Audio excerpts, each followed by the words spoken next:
Well, A lot of things went on in 7 years. Okay. Okay. So why don't you tell me then about the fire at your house and what happened with the Wanapum and their belongings. Okay. Before this, our house burned in September, so that the previous spring, before the Indians left, the Wanapums left to go into the valley to work, they came by and asked Mom and Dad if they could store some of their things in our basement, because the ranch house had a large, concreted, watertight basement. And Mom says, well, sure. So they did. They brought quite a few things. It was a whole, probably a fourth of the space of the basement. They brought it in and stacked it in the corner, covered it with mats and things. And when our house burned, all of that burned. And the only thing I know for certain that was in there were quart jars of huckleberries that had been set on the floor, and we could see them on the, where the mats didn't cover them up. And all those canned huckleberries burned. But I suspect, and I don't know for a fact, but I think what they brought in were the beaded clothing that they wore at their ceremonies, like the first food feast.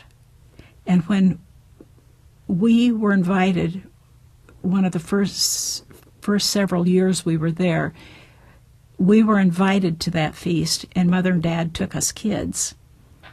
And Johnny Buck had really beautiful beaded vest on, and some of the others had really very nice ceremonial clothes on. And I think that was what was there. And I do know that one of them had a silver saddle or something that they had won, one of the young men, and that was supposed to have been there. And my dad ran down when we knew the house was gone. He ran down in the basement, grabbed what he thought was that saddle, and ran up the stair. It had an outside entrance, and it was just an old saddle. It wasn't a fancy one. But then when the Indians came in after, that fall, of course, they didn't know our house had burned. Nobody had told them. They came in, and they realized what had happened. And Johnny, and I think it was Frank Buck, I don't know, there were three of them, but Frank Buck was one of them, and Johnny. They came in to our house when we were at the Knob House by then, obviously. And Mom told them what happened. And they just accepted it. They said they were sorry that we had lost our stuff too. That you want to explain why they stored it in your basement that year, and whether they had stored it previous years? They had always, in previous years, been able to leave their things in two outbuildings, little sheds that were behind a number 3 house out in the field. And they were just frame houses, small frame outhouses. They'd always stored them there, and also they had stored them at their camp at Priest Rapids, 2 miles up from our settlement. Nobody had ever bothered their stuff. I mean, we never locked our houses out there. Nobody ever went into anybody else's house and took anything. I mean, you wouldn't do it to your neighbor. Why would you go up and take something from our Indian neighbors? It's logic, you just didn't do that.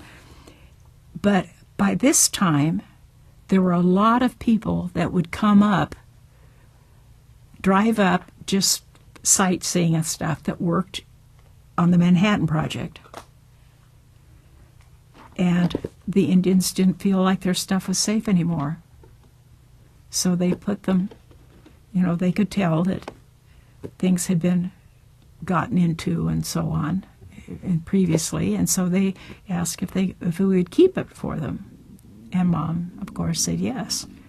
So they lost their things and we lost ours. But